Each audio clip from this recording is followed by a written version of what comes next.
Welcome back to part 2 of my first 3-round mock draft of the season. If you did not catch part 1, go check it out and come back. You want to see who's gone, what needs have been filled, what trades were made, which is going to change the order here. And if you're coming from part 1, welcome back. Please do hit that like button down below. Let's go ahead and get started. So the Jacksonville Jaguars at 33. I'm going to take Dillon Radunz. So my game plan here is give Trevor Lawrence everything he needs to succeed. We trust the guy, we believe in the guy, but you look around the league, the teams that give their rookie quarterbacks the ammo to become great, those are usually the ones that become great. Looking at Patrick Mahomes, Josh Allen, very good example. We're going to go for that approach here in Jacksonville. The defense can wait. I understand you want a safety here. Well, you did sign Rashawn Jenkins here, and you can find another safety later in the draft. Trayvon Merrick, he's gone. So free agency, whatever it may be, I am focused on the offense here. Dillon Radunz being the pick. And I look at these tackles. Jawan Taylor, maybe the 32nd best right tackle in the NFL. We're 1 foot in, we're 1 foot out. If we get him to take a step up, fantastic. If he doesn't, we got a backup plan here. And then Cam Robinson, that was a Band-Aid. Let's throw the franchise tag on him because we got all the cap space in the world. He's at least one of the 32 best left tackles in the NFL. But though you might have the 64th and 63rd ranked tackles in the league. Good for you. We need to improve that for Trevor Lawrence. So Dillon Radunz is going to come in and compete. And it's pretty straightforward. I am focusing on the offense with these high picks. Defense can wait. You spent a ton of money on that defense. You've drafted very high on defense in recent years. We can figure that out later. We're going to focus on this offense, make it as good as it can possibly be. Then the New York Jets, Elijah Vera-Tucker is going to be the pick. I like this because that right side of the line, you just don't know what's going on. You got George Fant making a bunch of money. You're still kind of waiting on the USC kid to maybe take a step up. Well, Vera-Tucker can maybe play right tackle. I love him at guard, though. He'll probably end up being the right guard here. But he gives you some of that flexibility, and you improve that offensive line after you went defense in the first. The Atlanta Falcons, I understand defense is a need here, basically just everywhere other than linebacker. But I'm going to take Travis Etienne because he's too good for me to pass up. Yes, running backs are findable later on, but running backs like Travis Etienne, maybe not so much. I really think he can be Dalvin Cook in this offense with that explosiveness. So you potentially just got a top 5 running back and a top 10 tight end that both will contribute immediately in this offense. So you really have no excuses to have anything short of a top 5 offense here with this unit. So then the Miami Dolphins, Joseph Asai, I've made this pick very consistently. I would rank this very highly as far as likelihood of picks here at 36. They need an edge in that spot after letting Kyle Van Noy go. And Joseph Asai is like a young Kyle Van Noy on steroids. So I've talked about this a lot. I'm not going to beat this point into the depth, into the dirt, but I can't speak highly enough about this fit. Then the Philadelphia Eagles at 37, landing Greg Newsome to be a running mate to Darius Slay. Offers versatility, can go man, zone, press cover, you name it. Greg Newsome is outstanding. He's got to stay healthy, which is a bad combination being a Philadelphia Eagle now. But the value's too good at a position of need, and you've started to improve the coverage group here, which could be interesting with this defense that's maybe a little underrated at this point. Then the Cincinnati Bengals. This is why I like going Penei Sewell, because we're going to take Terrace Marshall.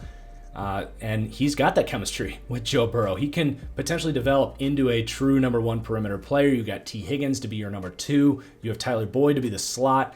So you've put Sewell in there, Terrace Marshall. To me, this is the dream outcome for the Cincinnati Bengals and kind of a ringing endorsement of why you take Sewell instead of Jamar Chase.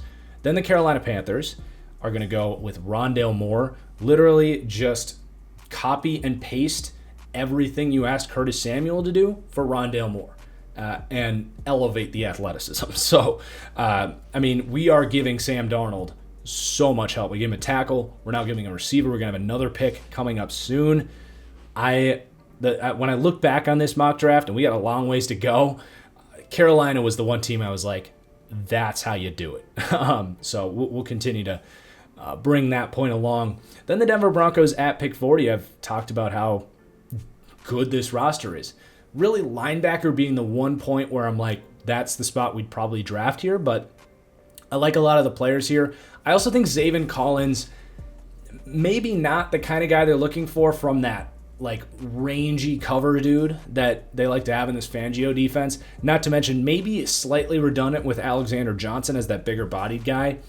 Not that he couldn't work there, but I think they'd probably honestly have their eyes schematically on other linebackers that I think you can get later. So I'm actually trading down here, and the team I'm coming up with is the Green Bay Packers, and it's not going to be cheap. The second round this year, third round this year, and a third round next year, getting Denver's fourth rounder back. And it's going to be for Kadarius Toney, which is essentially carbon copy of the 49ers taking Brandon Ayuk last year in the same system. Think crossing routes, screens, manufactured touches in this offense, and a quick separator in the slot for traditional passing downs. Dream fit for Green Bay after getting Asante Samuel in the first. You know, they're probably going to take a fullback in the third round anyway, so give up that pick and come get an actual meaningful player at a skill position so you don't go to the NFC Championship and get dramatically outplayed at the positions that matter. So then the Detroit Lions are going to get Zaven Collins, position of need at linebacker. Yeah, Dan Campbell is going to like a 260-pound fast linebacker that can cover. Pretty damn good steal right there for Detroit. Then the New York Giants going to draft Ben Cleveland. I understand that they signed Zach Fulton, but if anything to me, that's a ringing endorsement that they would like a Ben Cleveland because Cleveland's just a more explosive, big mauler type than Zach Fulton. So Zach Fulton becomes depth who can play guard or center. It's not like you gave him a lot of money, and then you upgrade with Ben Cleveland, and you don't actually know if is it Hernandez at left guard? If he's going to be there, maybe you can slide one of these guys into center and upgrade there. It gives you some of that interior flexibility that they really need still, despite the Zach Fulton signing. Then the 49ers at 43. Love this pick. Paulson Adebo, local out of Stanford, but beyond that, a better scheme fit with the length and athleticism. To me, one of the bigger sleepers in this class because he opted out. At least the media seems to be, I would say, against a lot of these opt-out players. I think if Adebo played, he would have been a first-round corner, at least in a high likelihood. So love Paulson Adebo, and I think a potential steal for the Niners. Then the Dallas Cowboys, Javon Holland, who has become quite clearly my number 2 safety ahead of Richie Grant. So yes, you signed Keanu Neal. Yes, you signed Damontae Kazee. For one, I don't really give a shit about Keanu Neal. He can't cover. He's going to be a dime linebacker. He's not a long-term answer. So I don't want to see any we signed Keanu Neal comments because I just don't care. He's not a good football player. He's been one of the most overrated players for the last 5 years. Might be good in a linebacker role, but whatever. And then you got Damontae Kazee, which I like. You got him as the free safety. Javon Holland is going to be this hybrid, strong safety, slot corner, do-it-all safety, and it gives you time with Kazee there to figure out if Holland can play free safety. Because we don't really know that because he didn't do it at Oregon. But whatever you say, Cowboys fans, about the free agency signings that you're all excited about, Javon Holland's just a better football player than those guys. And they're all going to play, so it's fine. You can have 3 safeties. They're all going to play. So Jacksonville at 45. And this is where I talked about Jags fans maybe not liking this mock draft. Because I'm taking another tackle, and it's Walker Little. And I'm taking advantage of a player that in 99.999% of other universes, other draft classes, you call it, he's a first-round pick. In a lot of those years, he's a top 10 pick. So it's funny, I've talked about this, but people think Walker Little is injury-prone. No, he tore his ACL once. Who in the NFL hasn't torn an ACL? He opted out of 2020. He was at a time viewed as a top 10 tackle. So now, you have legitimate options on that offensive line. And at some point, you're probably going to need to upgrade right guard as well. Don't forget about that. Left guard is getting expensive. You now have options on this offensive line that is fine but underwhelming. I don't want to put an underwhelming offensive line in front of Trevor Lawrence. You now have secured playmakers and an offensive line for the number 1 quarterback. That is how you get Trevor Lawrence to become a top 3 quarterback in the NFL. It's not taking Trayvon Merrick in the first round. That's not how you get Trevor Lawrence to reach that potential. It's not as simple as draft the number one quarterback and he becomes great. We've learned that. So we're putting everything we possibly can in this offense. Defense can just wait. And hey, with Javon Holland gone, by the way, who might have been the pick, if he was there, we can wait at safety. Because to me, Richie Grant is not worth the 45th pick. All right. New England is going to luck into Elijah Moore here. Holy crap. I mean, you go back to what I was talking about, how they need someone that's going to basically convert tough third downs because it's not going to be a opened up offense. They're going to run the ball a ton. But to have a guy in Elijah Moore who they can get creative with on manufactured touches, but is also an insane quick separator from the slot now that Julian Edelman has retired, this might be the best landing spot of any of these picks we've done. Whoa. The Chargers at 47. I hear you, Chargers fans. And potentially I was a little bit short-sighted on how bad this cornerback room is. I like Michael Davis, but we need somebody else. So it's Tyson Campbell is the pick out of Georgia. I think he's very pro-ready, very steady, almost boring tape to watch because he's just very mechanically sound and smart and doesn't get beat a ton. So I like this spot. I think he's kind of similar to Michael Davis in a lot of ways. I don't know if he'll ever be an elite player. He might get there, but you got two good starters, and I feel very good about Tyson Campbell there.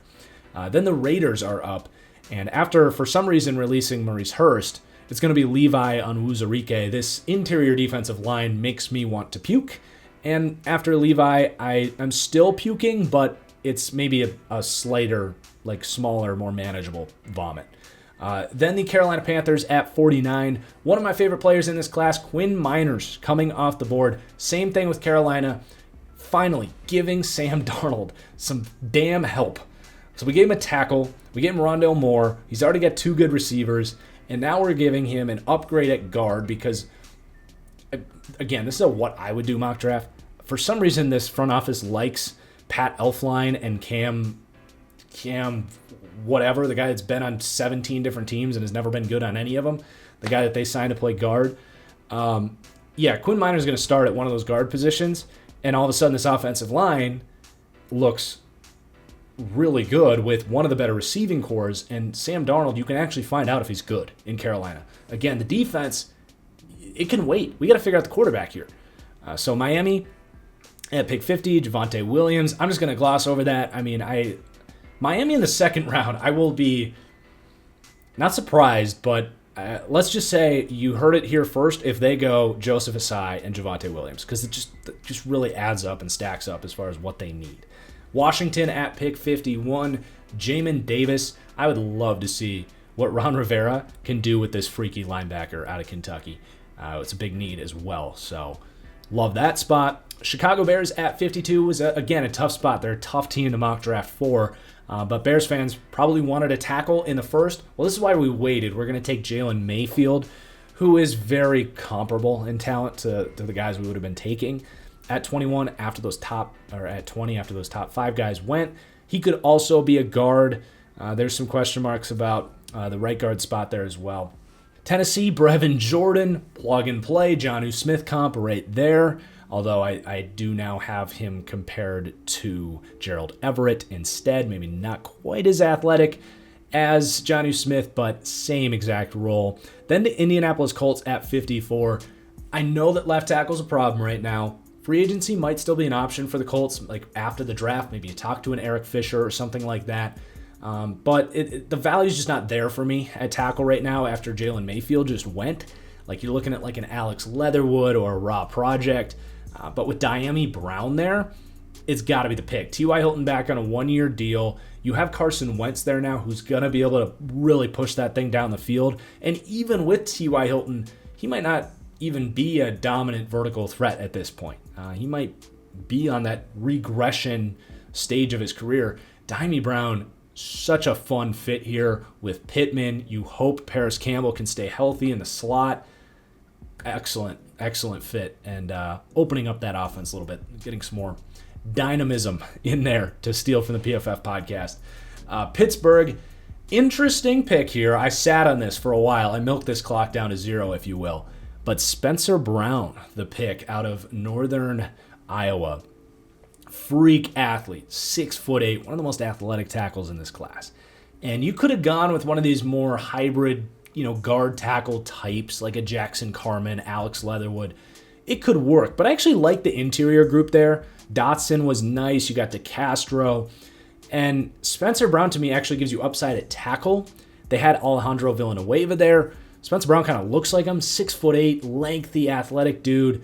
He might not start right away, but if anyone's going to turn Spencer Brown into an all-pro or just a Pro Bowler like the next Alejandro Villanueva, if you will, it would be the Pittsburgh Steelers. So I trust their ability to bring along a Spencer Brown coming from that lower level of competition. And they like to take these freak athletes. They kind of made it work with Alex Highsmith last year.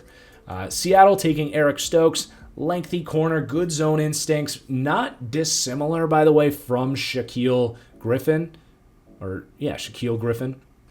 They had huge need, good player, Eric Stokes. Don't know if he'd start day one, but would not be far off of it. Then the Rams, I like this spot for Trey Smith. Great scheme fit. He is an underrated player in this class, to be certain. And that guard spot could certainly use an upgrade. The Rams have a sneaky deep roster. If any team isn't going to miss having a first-round pick, it's probably them this year. Then the Baltimore Ravens at 58. I'm giving you a receiver, Ravens fans, and it's Tylan Wallace, who to me would actually be an upgrade to Sammy Watkins if they were to play him over Sammy Watkins. And he's kind of what I picture them needing, a physical perimeter player to be a number 2, can do, slants, comebacks, go balls, which are, right in Lamar's wheelhouse as far as what he's looking for in a number 2 receiver. He run blocks, he catches everything, which they're kind of lacking that reliable contested catch guy. Just an upgrade in general to the Miles Boykin role. Outstanding spot for Tylan Wallace to go. And then receivers coming off the board here as Cleveland. Taken Jalen Darden in the second round. What a draft. After you just signed Clowney, you go get Barmore, you keep your second rounder, you go get Jalen Darden to be just a nightmare playmaker who you can't tackle. You're also worried about Jarvis and Odell and these tight ends and all this stuff. The run game, Cleveland has if they have this draft, they have the best roster in the NFL, period, hands down. Then the New Orleans Saints at 60. Jason Owe. So a very risky draft for the Saints, but that is very on par for Sean Payton because we took Caleb Farley in the first and now Jason Owe. If these guys hit, or even if one of these guys hits, it's a hell of a first 2 rounds for them. Just athletic upside out the bum. Then the Buffalo Bills at 61. Kelvin Joseph, the pick here. Corner, especially upside at corner because Levi Wallace is a low-end number 2. That's what you're getting in Kelvin Joseph, who could be just a phenomenal counterpart to Tre'Davious White. And I love the defensive staff here to get the most out of a Kelvin Joseph, who is insanely athletic and he's long, but he just needs to be groomed. He needs to increase his zone awareness if you're going to run cover 4, cover 3, and he needs to improve his press and his technique in man coverage as well. So maybe a little bit of I don't want to call him a project, but just, he needs a little more runway to develop. But, great pick for the Bills. Take a drink every time I say great pick. Don't. I would get sued. 62, the Denver Broncos after trading down with Green Bay. This is why. Monty Rice is my number 4 linebacker. I love this player. And he is more of that, say, Roquan Smith. He's actually my number 5 linebacker. But he's more of that Roquan Smith, that range as a linebacker, outstanding coverage instincts, underrated as a tackler as well. Would be an excellent running mate with Alexander Johnson already in place. Kansas City, Carlos Basham. There are higher upside edge players available, but the Kansas City Chiefs are not really going to have the patience to sit around and wait for a Joe Tryon or something like that. Carlos Basham is the perfect number 2 counterpart to Frank Clark. He's a better run defender and could actually kind of replace him in time as you probably let Frank Clark go. Then we got the 64th pick, Milton Williams to the Tampa Bay Buccaneers, a high upside defensive draft for them after they took Jalen Phillips. Now Milton Williams, who actually would contribute in year 1. I think he'd be an upgrade to Chauncey Golston as that base defensive end. And he is such a freaky athlete. He would have all of the help around him to develop. And if you hit on Milton Williams and Jalen Phillips with the guys they already have there with Vita Vea and Sue and Pierre-Paul and Barrett, all of a sudden this pass rush goes from what was really good last year to elite. Bucks could repeat. Then into the third round, the graphics just going to be kind of listed here. We're going to pick up the pace. Jacksonville getting your safety, Richie Grant. This is why I went with those tackles earlier. I'm comfortable waiting. New York Jets, I went with Ambry Thomas. I love his press technique and how he would fit into this defense to get into the mix with Bleswan Austin and Bryce Hall in this defense. They need some depth at corner. The Houston Texans, this was a part of my best fits video. Getting Aleem McNeil, a kind of tone setter up front, kind of a missing piece for that interior defensive line that has some athleticism, and not that Aleem McNeil isn't athletic, but is lacking some size and run defense and strength up in the middle there. Love that fit for Houston. Atlanta actually sticking with offense because Wyatt Davis is available. Let me look up and tell you what is slated to start at left guard for the Atlanta Falcons right now, because I can't even think of his name. Our lads right now listing something called Willie Wright at left guard. So you put Wyatt Davis in there now. I mean, the defense is maybe going to be the worst in the league, but this offense could be the best with this draft. It would be really fun to watch this offense. Then we have the Cincinnati Bengals continuing to upgrade the offensive line after getting Sewell, getting Kendrick Green, who's going to start in there either at left guard or right guard, can actually play center as well. He's one of these guys that his value gets inflated in a stretch outside zone offense that, like I talked about with Sewell, we want to get back to that here with Zach Taylor being his roots. And what a draft for the Bengals. Philadelphia Eagles, interesting pick here, Amon-Ra St. Brown. I think he's kind of a missing skill set as that sort of balanced just route running type. They've got big guys, they've got fast guys, but they don't really have a balanced receiver. And after you missed out on one in the first round, he could potentially be their number one as that sort of first read guy that you can lean on to sort of beat press and get open early for Jalen Hurts. It's not an ideal consolation, missing out on like Devontae Smith, but it could be worse, I suppose. And then the Detroit Lions going to take Amari Rodgers. So we already took Devontae Smith, and now we're going to get a slot weapon because they really don't have a lot of pieces in the slot there. And he is absolutely a kneecap biter, adding some of that physicality to this Detroit offense. And then Detroit is back up on the clock. And with the defensive backs coach from the Saints coming over here to Detroit, it's going to be Marco Wilson, who I do think needs coached up on his technique. And he's going to need a culture that kind of embraces his competitive nature, which I think will do that here in Detroit. But can also maybe rein him in a little bit. He's just a boomer bust prospect, but they could use some of this upside at corner. And he could play slot, too. He's insanely quick. So interesting landing spot for Marco Wilson. And the Carolina Panthers, we have gone all offense. And I'm going to stick with it, grabbing Hunter Long out of Boston College.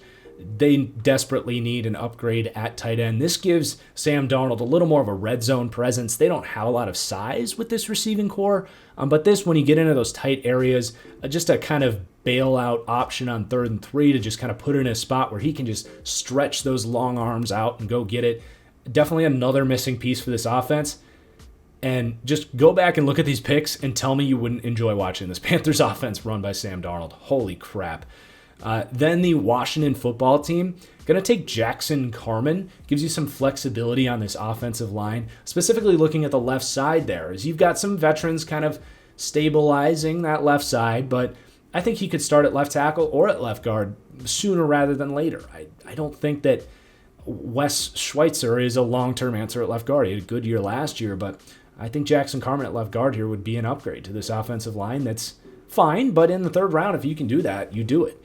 And then a really good player sitting here for the Dallas Cowboys, Ronnie Perkins at edge, going here where he can kind of be the third piece and develop a little bit and, eventually take over for Randy Gregory there. So excellent value for the Cowboys. The Giants, similar thing here. Joe Tryon would probably end up starting, but gives you a little more of that pocket pusher off the edge. So yeah, like that for the Giants who do need an edge. The Chargers getting one of my best fits in this class, actually in the third round here, landing Osa Odigizua. I've talked about this one a lot. I'm going to gloss over this in this video, but this was my best fit for the Chargers in that podcast we keep referencing. Then the Minnesota Vikings at 78, going to continue to upgrade the offensive line, which is really exciting for Vikings fans here because we got Darrisaw at left tackle. We're going to keep Ben Cleveland at, what did he start at? Right guard last year. And then we're going to put in, where are we? Alex Leatherwood at left guard. And all of a sudden, this offensive line is looking pretty damn nice. I'm not huge on Alex Leatherwood as a tackle, but he would be probably my third guard, maybe fourth behind Trey Smith. But this offensive line, all of a sudden, you get excited about when you look at them on paper, unlike currently. Then the Raiders, back-to-back picks coming up. Really struggled with these because the safety talent in this class, I just really don't get excited about at all. And we need a free safety here. We got Carl Joseph, we've got Jonathan Abrams, but I need someone that with range that can cover here. And I'm actually going to take a cornerback project in Kerry Vincent to be a free safety here. He could be a slot guy too, super athletic dude, and he did some safety stuff for LSU. But I just looked at this and I said the only guy that I think could be that Earl Thomas role for this new defense on the board could be Kerry Vincent. And it's unconventional there to draft him to convert here in the top 100, but I'm going to do it because I just don't like a lot of the true free safety talent. I think Kerry Vincent has the range to make that conversion. And then I'm actually going to take another safety here in Andre Cisco. And this is basically just throwing two darts because Cisco does have some range. He just doesn't necessarily have the, I would say, zone IQ and the instincts that you look for a true rangy free safety. He's more of that downhill, come up and hit you type, but he is a free safety as far as his build and his athleticism. So I'm taking two safeties here, and I'm hoping that between these two guys, with Joseph and Abrams, that we can figure out a competent group. So using a pair of third rounders to hopefully hit on at least one of these guys. And then the Miami Dolphins, taking Tyler Shelvin, a nose tackle out of LSU. I kind of like him. And after they let Godshaw go, they could use a boost to the run defense here. And I think that's excellent value for Tyler Shelvin in the third. Then for Washington, we're going to grab Kellen Mond. I'm not crazy about him, but at this point, to take a dart throw at quarterback after this team really doesn't have any needs left, I think that's an excellent process to just see if it sticks. Then the Chicago Bears, kind of going just best player available with Nick Bolton available. He can kind of learn and groom behind Danny Trevathan, who's one of the smartest linebackers in the NFL, who has had a really hard time staying healthy. So I like that spot for Bolton, and just a steal. This is a guy that some people mock in the first round. I'm not quite as high on him. But then the Philadelphia Eagles, I'm actually going to trade down here. I didn't like any picks, so I was just considering it. And the team that's going to come up here is the Baltimore Ravens, who are going to give up a third rounder next year, as well as their third rounder coming up here in a few picks, to come up and get Cam Sample, who is that pocket-pushing power rusher. He's one of my favorite players in this class. And to get him here at 84, superb value. And he's probably going to start day one for the Ravens. Then the Tennessee Titans. What a landing spot here for Brady Christensen. Falling a little bit because he's going to be 25 and his arm length came under that 33-inch threshold. So maybe falling a little bit undersized as well. But to come into the same offense that he ran at BYU and start at right tackle for Tennessee, it's not a bad consolation considering what happened with Isaiah Wilson. So I love that spot. And then the Jets taking Kenneth Gainwell out of Memphis. Just a premier scheme fit here with the outside zone ability. Him and Tevin Coleman would be a great 1-2 punch, very similar to what the Niners kind of had with Coleman and, say, Raheem Mostert with Kenneth Gainwell's speed. Then the Pittsburgh Steelers at 87 going to take Aaron Robinson, just kind of the best overall corner available. He offers flexibility as well. You did just lose Mike Hilton. Now, I do like Cam Sutton, or whatever his name is, the other slot corner. But you're going to play for these guys pretty consistently. And Aaron Robinson can play slot. If Lane from Michigan State, who you're kind of counting on right now to play on the outside, if he can't work out, you're getting an experienced corner that can really run any system here. So good depth and some upside as well in Aaron Robinson. Then the Rams, going to take a safety here, Tyree Gillespie. Lots of 3 safety sets for this team, and they could use a guy in there now. And Gillespie is a do-it-all safety, and I really think fits this scheme very well. That runs a lot of cover 4, something he's going to be very comfortable in coming out of Missouri. Then the Washington football team up again, a lot of picks here, and it's going to be Tommy Tremble out of Notre Dame. And he'll be interesting here. I don't know if he's ever going to be a true number 1 tight end because he's kind of that H-back type. But this is a team that we know is going to want to run the ball very effectively. So to get a number 2 tight end here that's as good of a blocker as Tommy Tremble, I really don't think you can go wrong. So maybe a bit of a role player, at least at first as he develops. But tight end is not a position of strength for this team, and I really like this fit. Then the Minnesota Vikings with the 90th pick, Rashad Weaver, who's going to come in and rotate. He is one of the best run-defending edge players you will ever see. So this is certainly Zimmer's type of edge player. Now, he doesn't have the athletic upside in the 3rd round of like, Danielle Hunter, but still going to be a day 1 impact for this team. And he can step inside and provide some 3rd down pass rushing that you're just not getting from the 2 defensive tackles that they're paying a lot of money there. So it's an added bonus for Rashad Weaver, who's actually really effective rushing from the interior.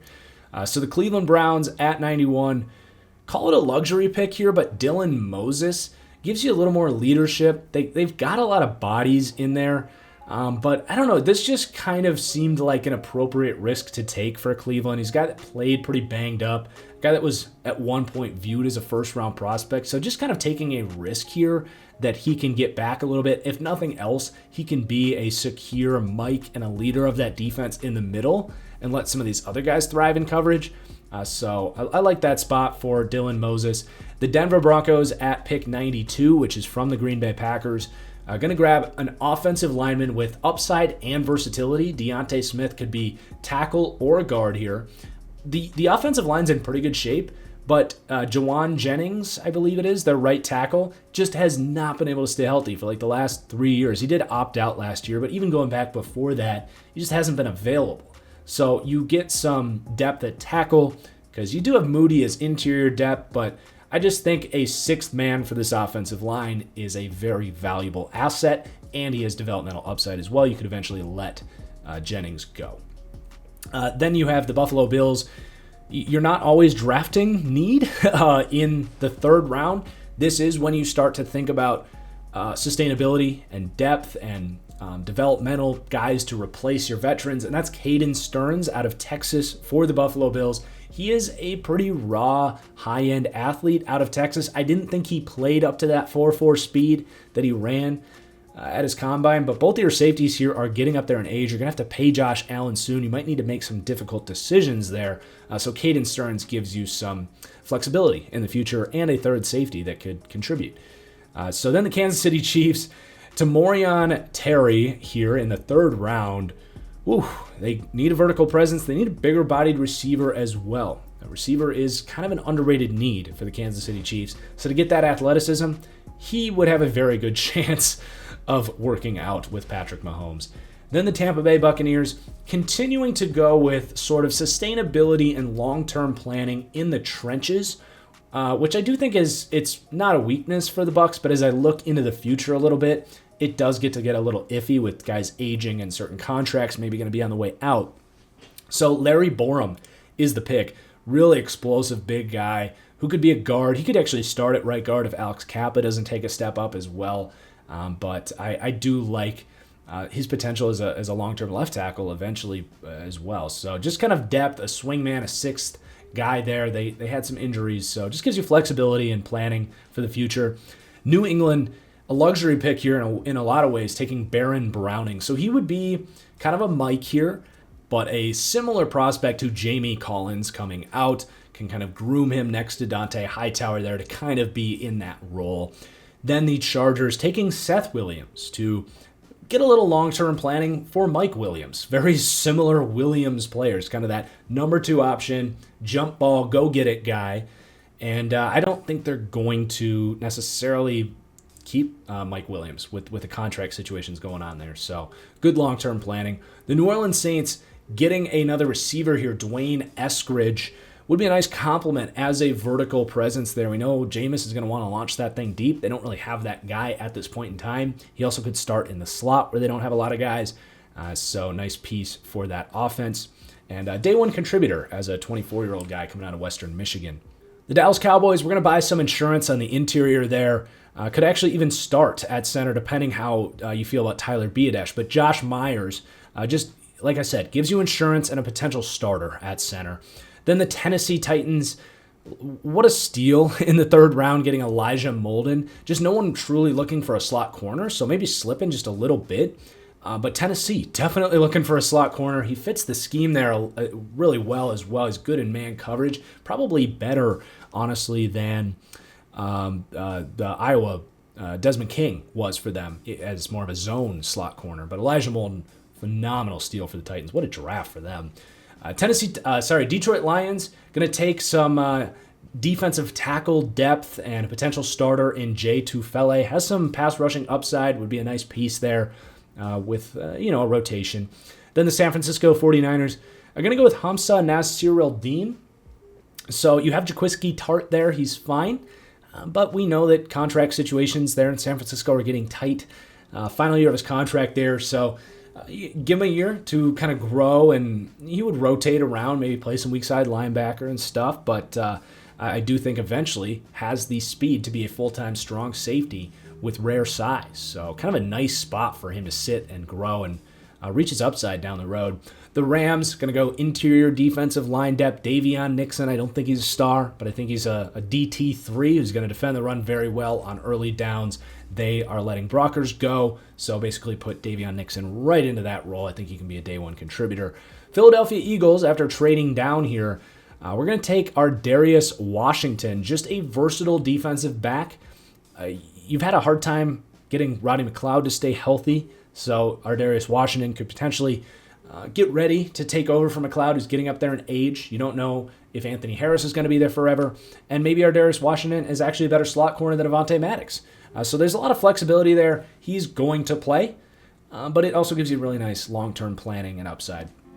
And then the Saints back up, going to double dip at receiver. This time we're going to take a bigger-bodied vertical presence in Nico Collins. So if these guys hit, you got Nico Collins as your number 2. Think Mike Williams. You've got Michael Thomas is kind of that do-it-all, everywhere guy. And then Dwayne Eskridge is a slot piece, a vertical, speedster. And you got some nice kind of, skill sets and balance with that receiving group that has really lacked it for the last few years. Getting a little more traditional in that passing game now that Drew Brees is gone. Wow, under 40 minutes for the 2nd and 3rd rounds. Hope you guys enjoyed. Again, come back on draft night. Going to have analysis for every pick. Going to be a super fun live stream. Please hit that like button down below. Make sure you subscribe as well as you don't miss any draft content. Appreciate you guys watching, and we'll see you later. Peace.